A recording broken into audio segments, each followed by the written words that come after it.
Media TV, siku zote tunazidi kawaida. Naomba nizungumzie upande wa wanafunzi ambao tunahitimu hivi karibuni, ambao leo tunafanya mahafali. Naamini kuwa mmepata malezi mazuri sana ndani ya shule hii ya Kiamili.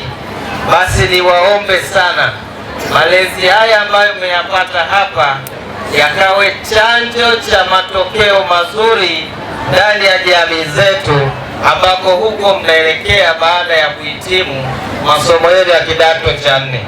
Lakini pia niwaase wanafunzi ambao mnahitimu kwa siku ya leo, msiwe kikwazo kikubwa sana cha mafarakano au changamoto zozote ndani ya jamii zetu huku ambako tunaelekea.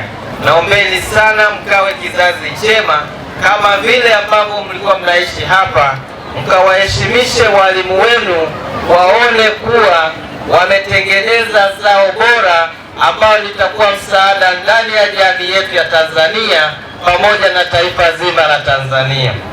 Lakini pia ni matamanio ya kila mwalimu, ni matamanio ya kila mwalimu yeyote anayemfundisha mtoto yeyote kuwa baada ya kuhitimu hapa anategemea mtoto huyo atakuwa sehemu nzuri ndani ya jamii yake. Basi kupitia hilo, naombeni tusiwaangushe walimu wetu, tukawe chachu ya maendeleo.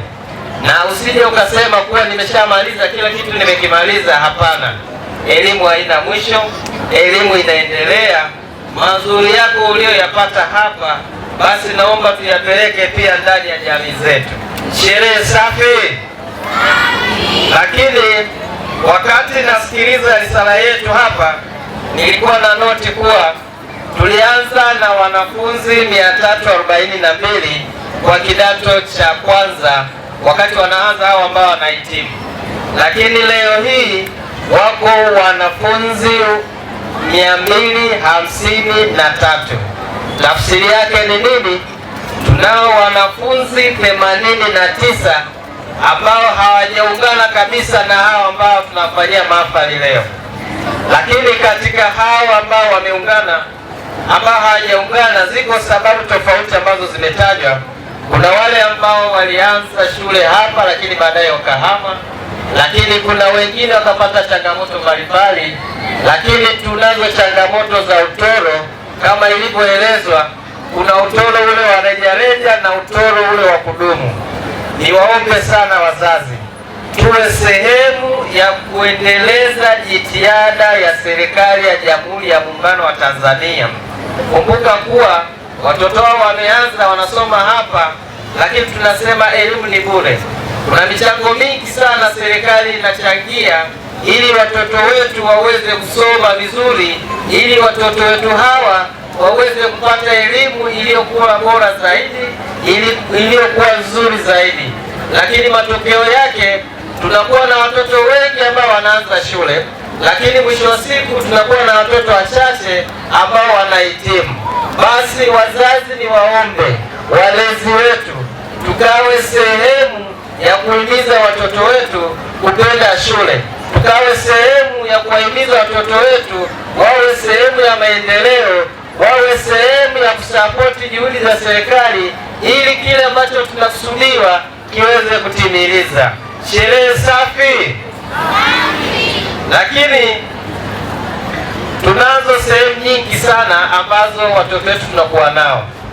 Kwa asilimia kubwa watoto tunakuwa nao majumbani kwetu, na kwa asilimia chache tunakuwa nao nyumbani. Basi kwa kipindi ambacho watoto wetu wanakuwa likizo, basi tujitahidi sana kuwahimiza waweze kuenenda yale matendo yaliyokuwa mazuri. Inakuwa haileti maana una mtoto unamsomesha, unamuona anaingia kwenye makundi ambayo sio sahihi, ni makundi ambayo unaona kabisa baadaye mtoto huyo atakuja kuharibika, lakini mzazi uchukue hatua yoyote, unamwacha mtoto aweze kuharibiwa. Mwisho wa siku aibu tunapata kama wazazi, aibu tunapata walezi, aibu tunapata majirani, na mwisho wa siku taifa kwa jumla. Lakini malengo ya taifa sio hilo. Malengo ya taifa ni kuhakikisha wananchi hawa wa Tanzania, wanafunzi hawa ambao wanaanza shule waweze kuhitimu masomo yao kwa wakati, waweze kupata elimu hiyo kwa wakati kadiri ya miongozo hiyo inavyojieleza. Niwapongeze sana walimu kwa jitihada kubwa ambao wanaifanya katika kuhakikisha watoto wetu wanapata elimu. Niupongeze uongozi wa shule ya sekondari Kiamili kwa matokeo mazuri ambayo wanayapata kutokana na ripoti yao ambao walikuwa wanaieleza hapa, lakini matamanio yao ni kufika 100%. Basi 100% hizo tusaidizane kwa pamoja ili waweze kuzitimiza. Hawawezi kufika 100% pekee kwa kuachia wao, pasipo sisi wengine kushikana pamoja tuweze kuendeleza kile ambacho walimu hawa wanawapa watoto wetu.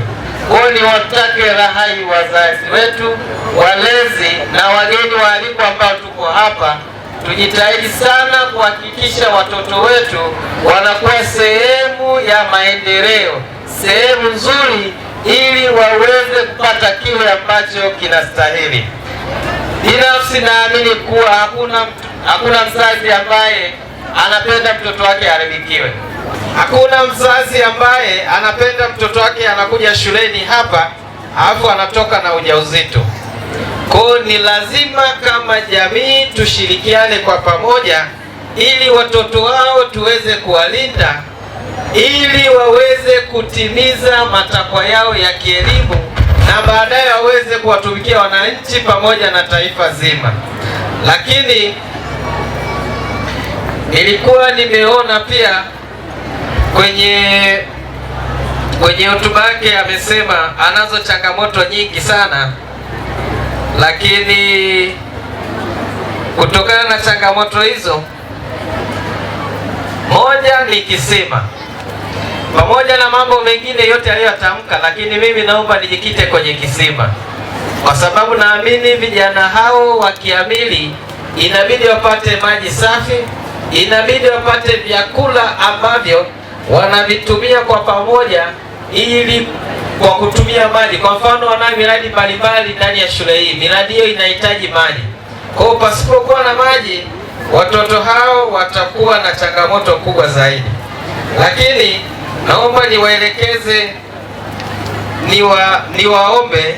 nimwombe mwalimu mkuu pamoja na bodi ya shule ya Kiamili, hizi hela ambazo tumezikusanya hapa kama harambee, ningependa zaidi tuelekeze kwenye maji. Ningependa zaidi tuzielekeze kwenye maji. Nafikiri utanikubalia. Asante sana. Tumpigie mwalimu mkuu makofi. Changamoto zingine naamini tunao wadau mbalimbali wataendelea kuwasaidia wanakiamili pamoja na serikali pia kupitia bajeti zake, kwa sababu kama swala la maabara na vingine naamini serikali itawaunga mkono na lipo ndani ya uwezo wao. Lakini bajeti iliyosomwa wamesema kisima kinahitaji shilingi milioni 6, si ndivyo mwalimu? Lakini sisi tumepata shilingi milioni 3,700,000. Tujipigie makofi. Lakini katika hiyo milioni 3,271,000, hadi hizi tutazitekeleza kwa wakati ili watoto hao waweze kupata maji pia kwa wakati. Niwapongeze sana sana, tunawapenda sana. Lakini pia cash, kwa maana ya hela taslimu, tumepata kiasi cha shilingi milioni 2,541,000. Tujipigie makofi. Lakini kwa kuwa tulisema tunahitaji kiasi cha shilingi milioni 6 na hapa tuna milioni 3,271,000, mimi kama Frank Peter Ndunguru, mkurugenzi wa Wireless, ambaye pia ninaye kijana hapa ndani ya Kiamili, sitaki mwanangu apate shida. Mimi naomba niongeze milioni 3 kwenye hii ambayo ipo hapa. Maanake tutakuwa tumemaliza tatizo lote kabisa la maji ndani ya shule yetu ya Kiamili Sekondari. Makofi mengi na vigelegele kwa ajili yake Wireless ambaye ni mgeni rasmi siku ya leo. Niwapongeze sana, niwasihi sana ndugu zangu, wadau mbalimbali wa maendeleo, tuendelee kushuhudia jitihada mbalimbali za Jamhuri ya Muungano wa Tanzania. Tuendelee pia kushikamana kwa pamoja ili jamii zetu ziweze kupata maendeleo.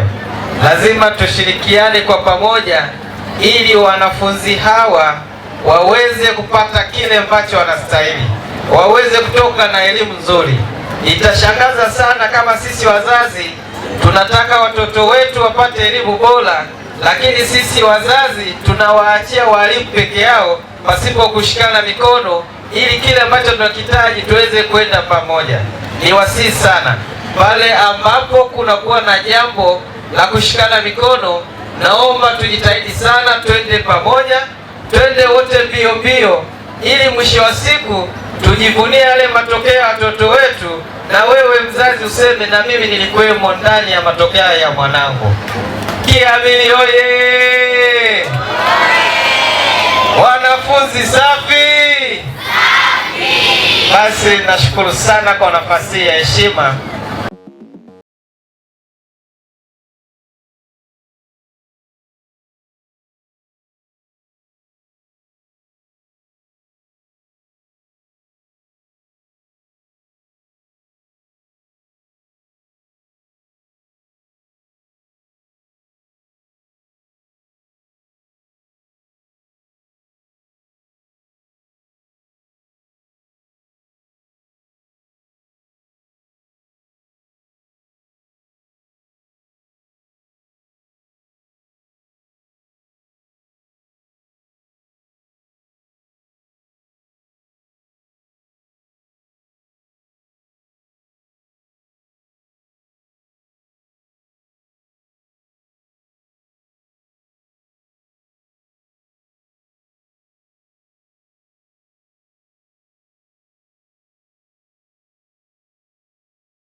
Subscribe chaneli yetu ambayo ipo YouTube na ubonyeze kengele, utakuwa wa kwanza kupata taarifa zetu.